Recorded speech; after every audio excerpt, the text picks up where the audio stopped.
Hello दोस्तों, एक बार फिर से आप सभी का स्वागत है एजुकेशन बाइट पर। कैसे हैं आप सभी? मैं उम्मीद कर रही हूँ सभी अच्छे होंगे। आज जो मैं आपका टॉपिक शुरू करने जा रही हूँ वह है अवशेषी अंग।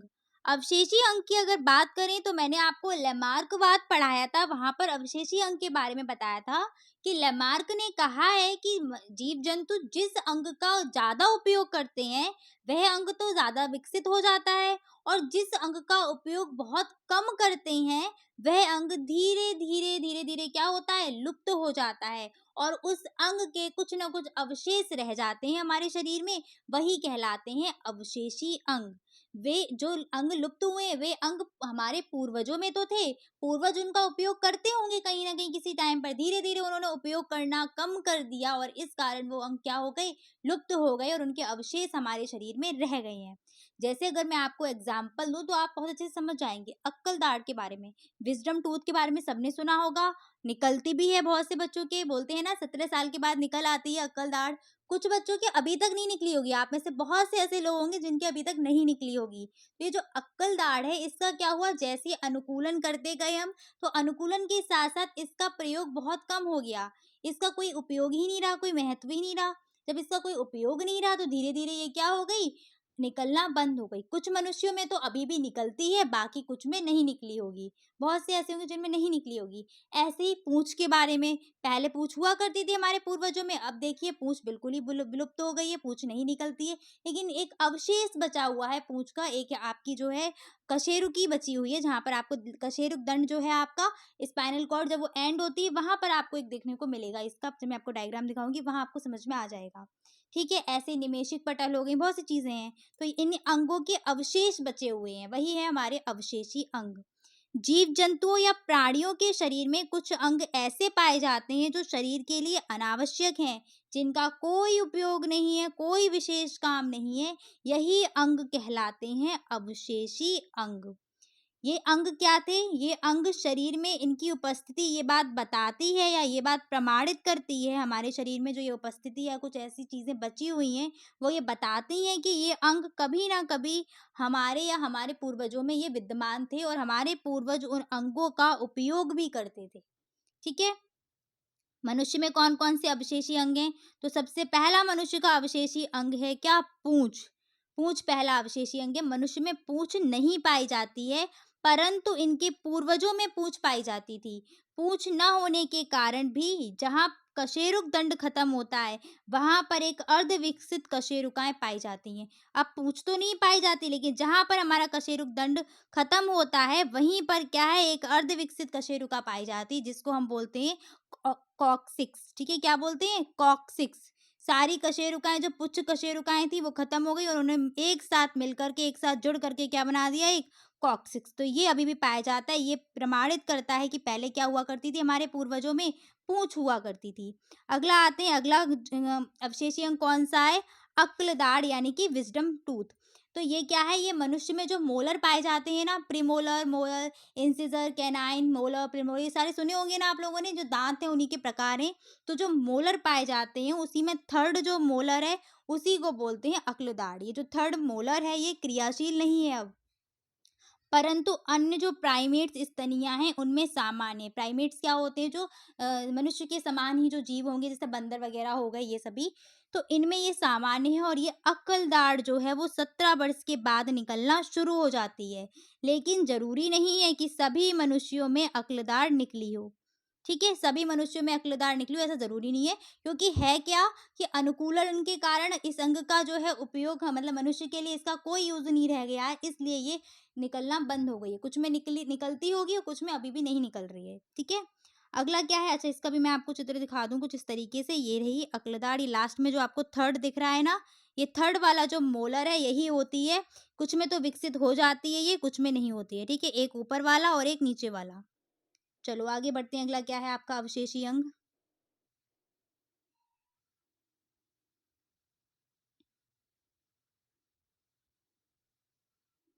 त्वचा पर बाल। त्वचा पर जो बाल हैं, सभी जानते हैं कि जंतुओं के शरीर पर भी बाल होते हैं, मनुष्यों के शरीर पर भी छोटे छोटे बाल पाए जाते हैं, लेकिन है क्या, बंदर, भालू, घोड़ा आदि जानवरों के शरीर पर बहुत बड़े बड़े बाल पाए जाते हैं और बहुत घने बाल पाए जाते हैं। ये बाल करते क्या हैं, ये जानवर के शरीर का जो तापमान है उसको नियंत्रित करने में सहायता प्रदान करते हैं। मनुष्य में अब इसकी कोई आवश्यकता नहीं है, इसीलिए मनुष्य में ये केवल एक अवशेषी अंग के रूप में विद्यमान है। छोटे-छोटे बाल सभी की स्किन पर होंगे कि नहीं होंगे, बहुत छोटे-छोटे हेयर पाए जाते हैं। अब ये अवशेषी अंग के रूप में विद्यमान है। अगला है क्रमिरूप परिशेषिका, जिसको अपेंडिक्स बोलते हैं। अपेंडिक्स का क्या यूज़ था? तो विभिन्न प्रकार के शाकाहारी स्तनधारी, जो शाकाहारी जंतु हैं वो क्या खाते थे? घास-फूस खाते थे, साग खाते थे, पत्तियाँ खाते थे। तो जब ये पत्तियाँ खाते थे तो इन सब में सबसे ज़्यादा मात्रा होती है सेलुलोज़ की। सेलुलोज़ के पाचन के लिए उनमें सीकम पाया जाता था। वही ये जंतुओं में सेलुलोज़ के पाचन के लिए सीकम पाया जाता है। परंतु मनुष्य क्या हो गया? अब सर्वाहारी बन गया है, और सर्वाहारी होने के कारण जो सेलुलोज़ की मात्रा है, जो भोजन वो ग्रहण कर रहा है, खा रहा है, उस भोजन में सेलुलोज़ की मात्रा ना के बराबर हो गई है, बहुत कम हो गई है। इस कारण सीकम का उपयोग भी क्या हो गया? ना के बराबर हो गया। और सीकम कैसा हो गया? निष्क्रिय हो गया। जो बाकी के शाकाहारी जंतु हैं वो क्या खाते हैं? शाक खाते हैं। और शाक में सबसे ज़्यादा क्या होता है? शाक का मतलब है पत्तियाँ हो गए, छोटे-छोटे पौधे हो गए, घास-फूस हो गई, उनमें सबसे ज़्यादा सेलुलोज़ की मात्रा होती है। जैसे गाय हो गया, घोड़ा हो गया, इन सब में पाई जाती है अभी भी, सीकम अभी भी पाया जाता है। क्योंकि ये जो खा रहे हैं, सेलुलोज़ जा रहा है, सेलुलोज़ के पाचन के लिए ज़रूरत है सीकम की। पर मनुष्य क्या है? सर्वाहारी बन गया और इसको अब ज़रूरत है नहीं। ये दिख रहा होगा आपको यहाँ पर, ये आपको डायग्राम दिख रहा है। इस डायग्राम में ये वाला जो पार्ट है आपका, ये है सीकम, और ये नीचे रहा आपका अपेंडिक्स। ठीक है, अब इसका मनुष्यों में कोई उपयोग नहीं है, तो ये एक अवशेषी अंग के रूप में विद्यमान है। निष्क्रिय है, कोई काम नहीं करता, लेकिन अवशेष इसके अभी भी बचे हुए हैं। तो ये बताते हैं कि ये चीजें पहले हमारे पूर्वजों में हुआ करती थी। आगे बढ़ते हैं, अगला आपका कौन सा अवशेषी अंग है? नेक्स्ट है आपका निमेशक पटल। निमेशक पटल क्या होता है? ये आपका आंख में पाया जाता है। आंख के भीतरी किनारे पर अर्धचंद्राकार लाल रंग की एक पतली सी झिल्ली पाई जाती है, जो मेढक, पक्षी, बिल्ली, इन सब में अभी भी पाई जाती है ये। ठीक है, एक जाली सी होती है, पतली सी, जल वगैरह में जब मेढक जाता है पानी के अंदर तो वहां पे काम आती है उसके लिए। मनुष्यों में इसका कोई उपयोग नहीं रह गया, इसीलिए क्या हो गई? एक अवशेष के रूप में विद्यमान है। ये देखिएगा, ये रही आपकी आंख, और इस आंख में आपको यहाँ पर दिखाई दे रही होगी, जो है हल्की सी पिंक कलर की होती है। आप चाहें तो अपनी आईज में भी देख सकते हैं, यहाँ से लेकर यहाँ तक आपको अर्धचंद्राकार दिखाई देगी, हल्की सी। ठीक है, ये वाला जो एरिया है ना, यहाँ पर आप चाहें तो अपनी आँख में नोटिस करिए, हल्की सी पिंक कलर की होगी, बहुत ज़्यादा रेड नहीं होती, हल्की पिंक कलर की होती है। आगे बढ़ते हैं, अगला क्या है आपका? यही निमेशिक पटल है। अगला अविशेषी अंग है कर्ण पल्लव की पेशियाँ। स्तनधारियों में कर्ण पल्लव को हिलाने-डुलाने के लिए कर्ण पल्लव की पेशियाँ पाई जाती थीं, परंतु मनुष्य क्या करते हैं? अपने कानों को हिलाते-डुलाते तो है नहीं, उसका कोई उपयोग ही नहीं है, कान को हिलाने-डुलाने का। तो इसीलिए ये जो संरचना है, ये पेशियाँ जो हैं वो केवल अवशेष के रूप में विद्यमान है, केवल उनकी अवशेषी संरचना बची हुई है। देखिए कुछ इस तरीके से, ये दिख रहा है ना कान, ये कर्णपल्लव है। इसको हिलाने के लिए बाकी जो जानवर हैं उनको आप देख रहे हैं अपना कान आराम से हिलाते हैं कि नहीं? क्योंकि उनमें ये पेशियाँ पाई जाती हैं और काम कर रही हैं, पर मनुष्य ये करता नहीं है। तो इसमें ये जो दिख रही हैं, ये आपको ये एक अवशेष के रूप में बची हुई हैं। बता रही हैं कि पहले ये उपयोग करी जाती थी, अब इनका उपयोग कम कर दिया, तो धीरे-धीरे क्या हो गई हैं? लुप्त हो गई। अगला क्या है? इस प्रकार से आपके जो मनुष्यों के थे अवशेषीय अंग कंप्लीट हो गए हैं। एक बार फिर से मैं आपको रिवाइज करा देती हूँ। पहला मतलब कर्णपल्लव की पेशियाँ हैं, निमेसिक पटल पाया जाता है। पहले मतलब अवशेष के रूप में है, अपेंडिक्स है। नेक्स्ट है त्वचा पर बाल, अक्लदाड़ और आपका पूँछ। ये अवशेष के रूप में है। आगे बढ़ते हैं, अगला क्या है? अन्य जंतुओं में अवशेषी अंग। अन्य जंतुओं में अवशेषी अंग कौन-कौन से हैं? तो अवशेषी पंख। अवशेषी पंख का मतलब क्या है? देखो जो पक्षी हैं उनमें सभी में पंख पाए जाते हैं, पर कुछ पक्षी का शरीर कैसा होता है? हल्का होता है, और कुछ पक्षियों का शरीर कैसा होता है? भारी होता है। जिनका शरीर हल्का होता है वो अपने पंखों का यूज़ करके क्या करते हैं? उड़ते हैं। ठीक है? वो उड़ने में उनके पंख सहायता करते हैं। पर जिनका शरीर भारी होता है वो उड़ते नहीं हैं, तो उनका पंखों का कोई काम नहीं है। बट वो पंख किसमें हो गए? अवशेष के रूप में बचे, और वो पंख अब उन्होंने किसमें यूज़ कर लिए?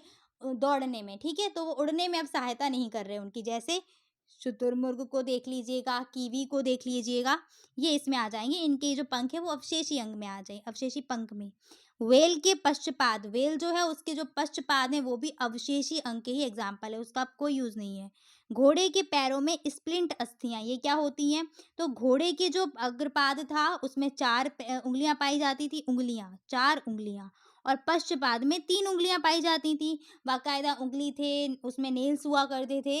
लेकिन हुआ क्या, जब घोड़े ने तेज़ दौड़ना शुरू किया तो धीरे-धीरे क्या हुई, ये उँगलियाँ बाधा बनने लगीं और जो उँगलियाँ थी वो विलुप्त होने लगीं, जिसमें केवल थर्ड वाली जो उँगली है वो कन्वर्ट हो गई खुर में, बाकी जो उँगलियाँ थी वो विलुप्त हो गईं। बट उन उँगलियों की क्या है, अस्थियाँ अभी भी बची हुई हैं अवशेषी अंग के रूप में। उन्हीं को बोलते हैं स्प्लिंट अस्थियाँ, ठीक है?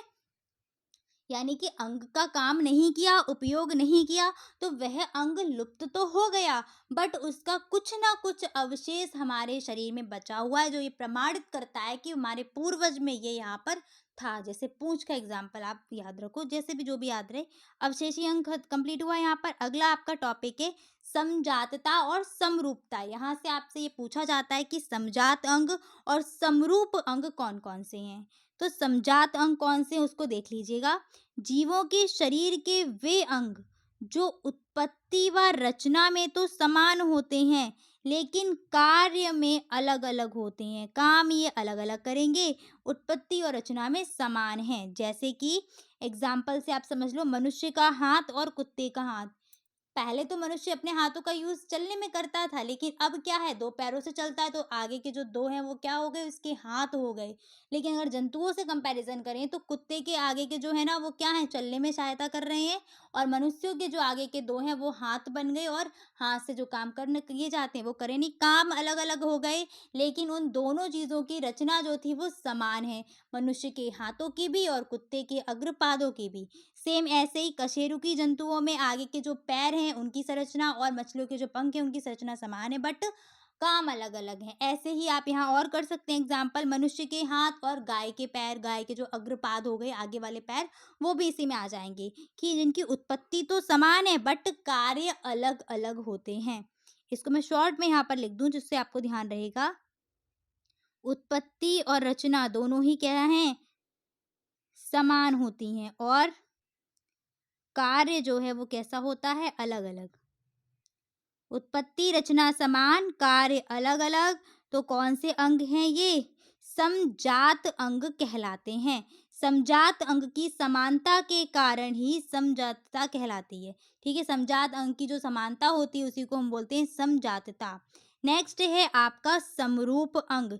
समरूप अंग क्या होते हैं, तो ये कार्य में अलग थे, ये कार्य में समान होंगे। किसमें, कार्य में ये समान होंगे और उत्पत्ति में अलग अलग होंगे। कार्य में समान,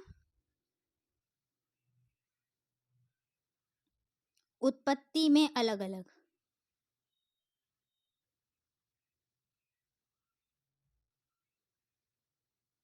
डेफिनेशन क्या है, जीवों के वे अंग जो उत्पत्ति व रचना में एक समान।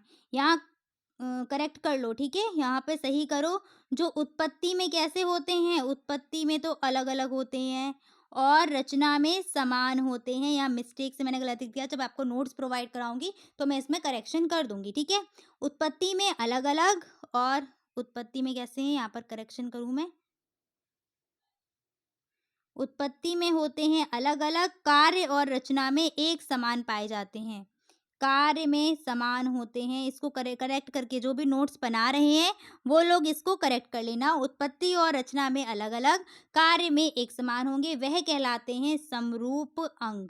ठीक है, जैसे कीटों के पंख और पक्षियों के पंख। अगर आप देखो तो कीड़े मकोड़े जो छोटे छोटे इंसेक्ट हैं उनके पंख भी उड़ने में काम कर रहे हैं, पक्षियों के पंख भी उड़ने में काम करेंगे, लेकिन जो रचना है, इनकी उत्पत्ति की जो रचना है, वो जो संरचना रहेगी वो बिल्कुल ही अपोजिट है। तो वही अंग कहलाते हैं समरूप अंग।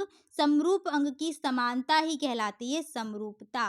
ठीक है, ऐसे चमगादड़ के पंख भी यहाँ पर आप लिख सकते हो। उत्पत्ति और रचना में कैसे हैं, अलग अलग, और कार्य में समान तो समरूप अंग, और कार्यों में अलग अलग और उत्पत्ति और रचना में समान हो जाएंगे तो वो कहलाते हैं समजात अंग।